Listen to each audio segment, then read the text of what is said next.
이쯤 되면은 여론조사 기관에서 소송을 해야겠죠. 그죠? 소송 못 합니다. 왜? 녹취가 있거든. 제가 말씀드렸잖아요. 여론조사 기관을 믿지 마라.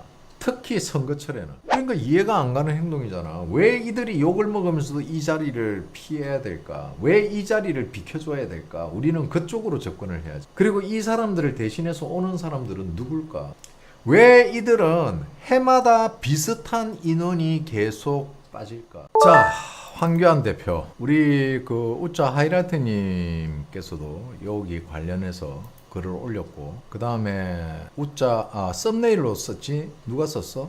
그 우짜 뮤직클럽에서 썼나? 바로 이거죠. 계엄은 불법인가에 황교안만 아니다라고 답. 그죠? 쿠킹 꼬라지 보세요. 자, 제가 형님들에게 예전에 이런 말을 한 적이 있죠. 자, 여론조사 얘네들이 야, 너 몇 프로 만들어줄게. 그러면은 당선될 가능성이 높아. 그러니까 우리가 정치 컨설팅을 해줄게. 그렇게 해서 여론조사 기관에 돈을 주면은 A라는 지지자가 실제 지지율은 15%인데 돈 주고 나면은 여론조사를 어떻게 올려준다? 25%로 상향시켜줘. 그리고 상대 후보는 25%인데 15%로 하향 만들어.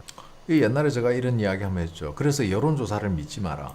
단 추세는 믿어라. 그리고 특히 선거기간에 여론조사는 믿을 게 못 된다. 제가 이야기했죠. 황교안 대표가 그 부분을 직격을 했어요. 자, 이게 지금 여론조사 기관이 끽소리를 못하고 있어요. 왜? 녹취가 있거든. 녹취가 있다 보니까 여론조사를 믿지 마십시오. 제가 자유한국당 당대표였던 시절 유명 여론조사 업체 3곳에서 각각 저를 찾아와 여론조사와 정치 컨설팅을 제안하면서 3억에서 5억 원을 요구했습니다. 물론 저는 거절했습니다. 2020년 총선 직전에도 또 그랬습니다. 이쯤 되면 여론조사가 아니라 여론조작 아닙니까? 자, 이쯤 되면은 여론조사 기관에서 소송을 해야겠죠. 그죠? 소송 못 합니다. 왜? 녹취가 있거든. 제가 말씀드렸잖아요.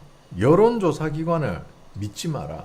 특히 선거철에는. 하지만은 그 여론조사를 우리가 보고 어느 정도 유추는 할 수 있다. 그게 지지율을 유추하는 게 아니에요. 그 여론조사를 보면은 얘네들이 지금 많이 수세에 몰려 있구나. 왜? 선거를 앞두고 갑자기 우리가 투표하기 일주일 전부터 갑자기 우리 이거 깜깜이 하잖아, 그지? 그런데 마지막 여론조사에서 민주당 A라는 후보가 15%가 나오다가 갑자기 선거 전에 마지막 여론조사에서 27%가 나왔어. 그리고 B라는 보수 후보가 29%가 나오다가 갑자기 24%가 나왔어. 이거 100%죠. 이거 여론조작이에요. 자, 그럼 왜 내가 이거를 추세를 중요하게 봐야 된다냐면은 A라는 후보가 급했던 거야. 막판 뒤집기 시도하려고. 그래서 여론조사와 실제 투표 결과가 차이가 나는 거예요. 이해가셨습니까?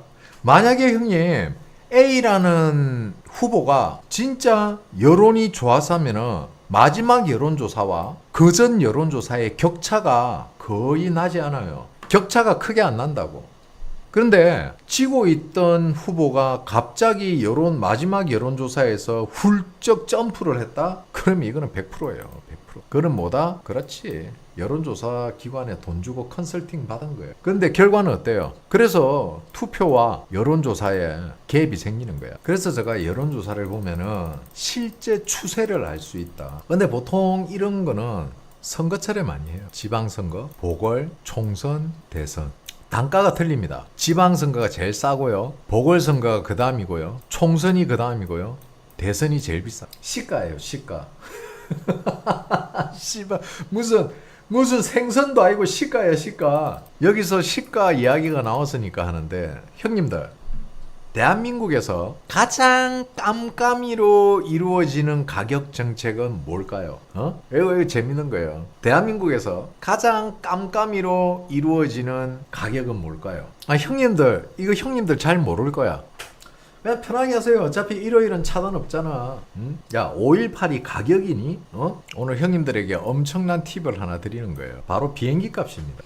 비행기 값이에요. 봐봐, 형님들.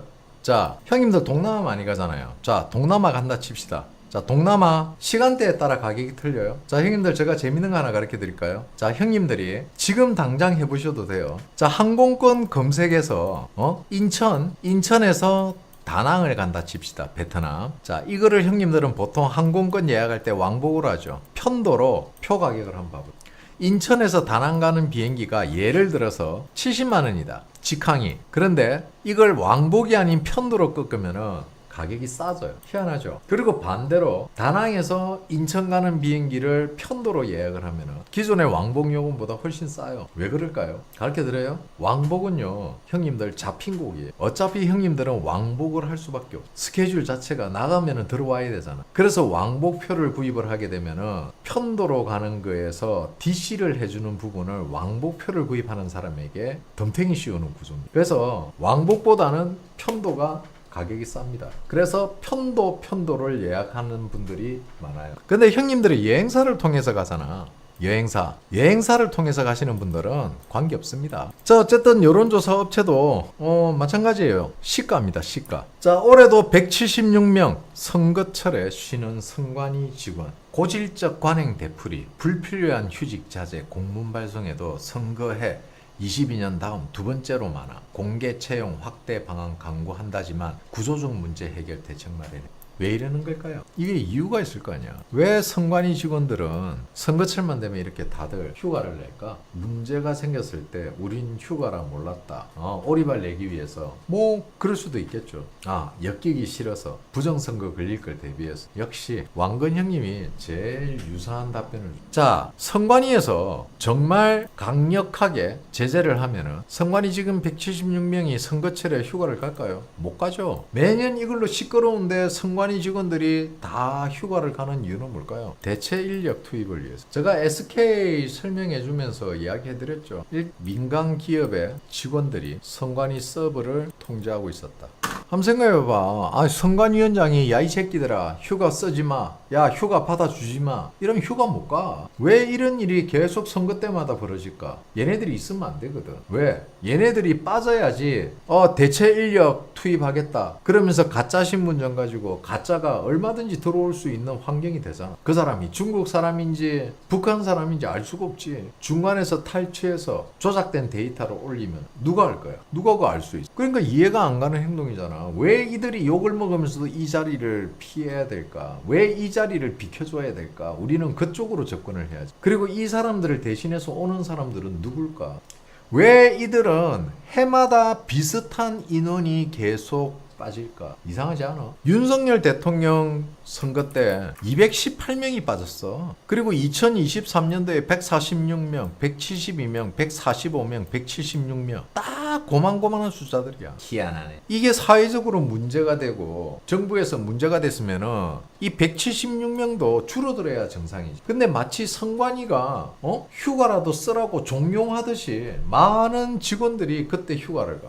그죠? 희한하죠? 말이 안 되잖아. 이런 말이 안 되는 상황을 보고 있으면은 아마 많은 형님들, 가슴이 답답한 형님들이 있을 겁니다. 그런 형님들은 더 산삼 요거 드시면은 그 답답한 가슴이 한 번에 싹 내려갑니다. Cheers. 아이씨, 아까운 거. 그날의 피로는 더 삼삼과 함께 날려버리십시오. 자, 그럼 내일 점심 방송에서 다시 찾아뵙겠습니다. 자, 더 삼삼 필요하신 분들은요, 채팅창에 고정되어 있는 고정 채팅글 더 삼삼 구매 링크를 통해서 구매해 주시면은 지금 현재 시가보다 엄청 싸게 구입하실 수 있습니다. 참고해 주시고요. 형님들 건강에 많은 도움이 됐으면 좋겠습니다. 자, 오늘 방송 여기까지 하겠습니다. 테디보이님 굿바이. 내일 점심 방송에서 뵙겠습니다. 감사합니다. 디너 브로드캐스팅 라이브 스트림 저녁 방송 끝. 멸공.